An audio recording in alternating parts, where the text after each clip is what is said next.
السلام علیکم بچوں، آج ہم جماعت پنجم کی اسلامیات کا باب سوم سبق نمبر 4 کی پڑھائی کریں گے۔ عنوان ہے غزوہ بدر۔ غزوہ کے لفظی معنی جنگ کے ہیں۔ غزوہ اس جنگ کو کہتے ہیں جس میں نبی اکرم صلی اللہ علیہ وآلہ وسلم نے شرکت فرمائی ہو اور اس کی قیادت کی ہو۔ جس جنگ میں آپ صلی اللہ علیہ وآلہ وسلم نے شرکت نہ کی ہو اسے سریہ کہتے ہیں۔ نبی اکرم صلی اللہ علیہ وآلہ وسلم دنیا میں رحمت بنا کر بھیجے گئے۔ آپ نے انسانوں کو ایک اللہ کی بندگی کی طرف بلایا اور انہیں برائیوں سے منع کیا۔ جب آپ نے مکہ کے لوگوں کو برائیوں سے ٹوکا تو وہ آپ کے سخت مخالف ہو گئے۔ جو شخص بھی آپ صلی اللہ علیہ وآلہ وسلم کی آواز پر لبیک کہتا، اس کے لیے مکہ میں جینا دوبھر کر دیا جاتا، اسے طرح طرح سے ستایا جاتا۔ مکہ کے ظلم و ستم کی اس وقت انتہا ہو گئی جب انہوں نے نبی اکرم صلی اللہ علیہ وآلہ وسلم کو قتل کرنے کا منصوبہ بنایا۔ یہ صورتحال دیکھ کر آپ صلی اللہ علیہ وآلہ وسلم کو بھی اپنا شہر مکہ چھوڑنا پڑا اور آپ کے ساتھ تمام مسلمانوں نے بھی اپنے کاروبار، تجارت، جائیداد اور گھر بار چھوڑ کر مدینہ ہجرت کی۔ جب آپ صلی اللہ علیہ وآلہ وسلم مکہ سے مدینہ چلے گئے تو قریش کے سرداروں نے مدینہ کے بعض لوگوں کے ساتھ مل کر آپ کے خلاف سازشیں شروع کر دیں۔ تب آپ صلی اللہ علیہ وآلہ وسلم نے اپنے دشمن کے خلاف ایک فیصلہ کیا اور کفار کی سازشوں کو ختم کرنے کے لیے تلوار سے ان کا مقابلہ کرنے کا ارادہ کیا۔ پھر مسلمانوں اور کافروں کے درمیان بدر کے مقام پر سب سے پہلی جنگ لڑی گئی۔ بدر کا میدان مدینہ منورہ سے 70 میل دور واقع ہے۔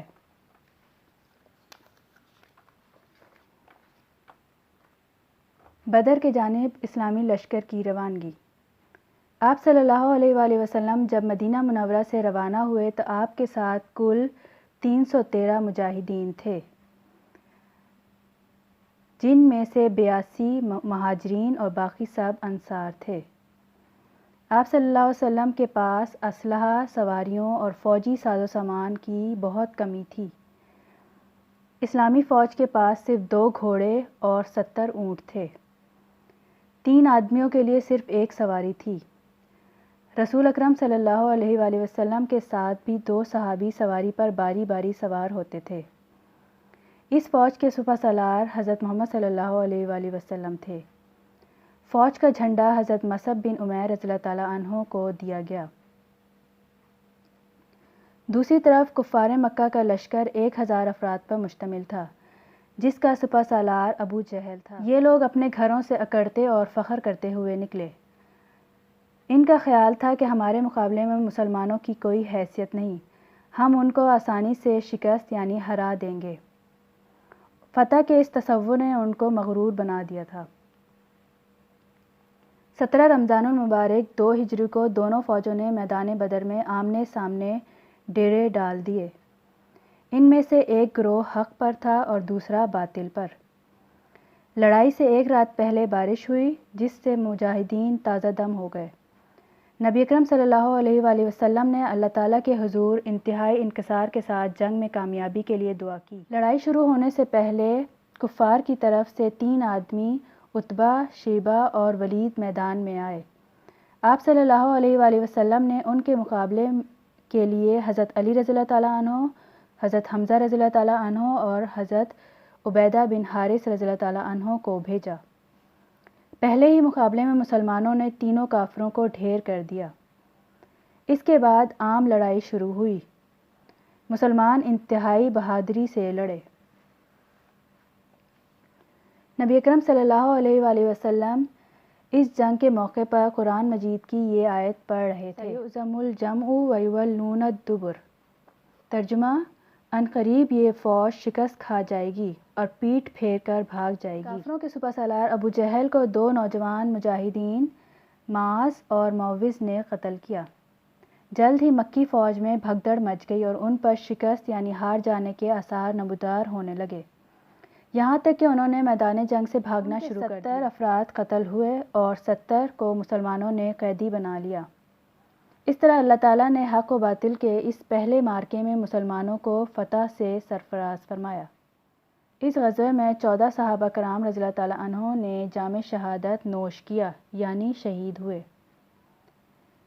اس جنگ کے مندرجہ ذیل نتائج سامنے آئے۔ جنگ بدر نے واضح کر دیا کہ فتح و شکست کا انحصار تعداد پر نہیں بلکہ ایمانی جذبے پر ہے۔ اللہ تعالیٰ نے یوم الفرقان کا نام دیا، یعنی اس جنگ نے حق اور باطل میں فرق واضح کر دیا۔ کفار مکہ کا تکبر اور غرور خاک میں مل گیا۔ اس جنگ نے مسلمانوں کے ایمان و یقین میں بے حد اضافہ کیا۔ پیج نمبر 48 پہ مشق کا پہلا سوال ہے، درست بیان پر ٹک کا نشان لگائیں۔ غزوہ بدر ہوا 17 رمضان المبارک کو۔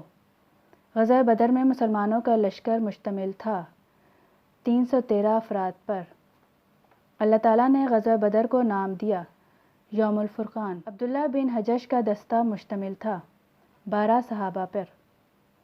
قریش مکہ نے خط لکھا عبداللہ بن ابی کو۔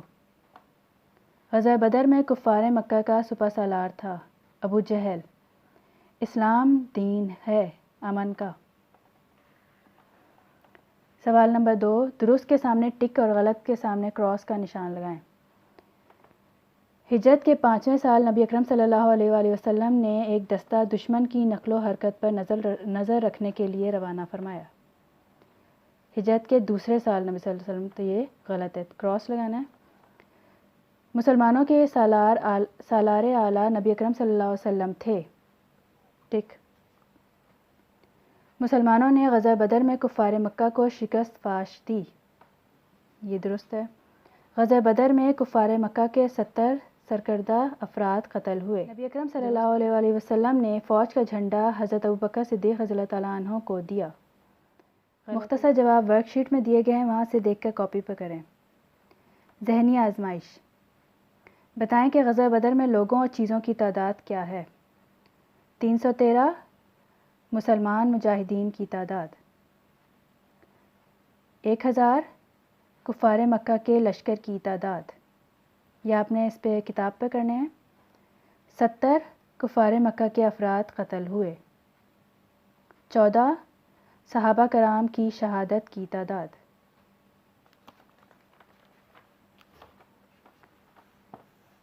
دو ابو جہل کو کرنے والے 2 نوجوان ہیں، قتل کرنے والے 2 نوجوان ہیں۔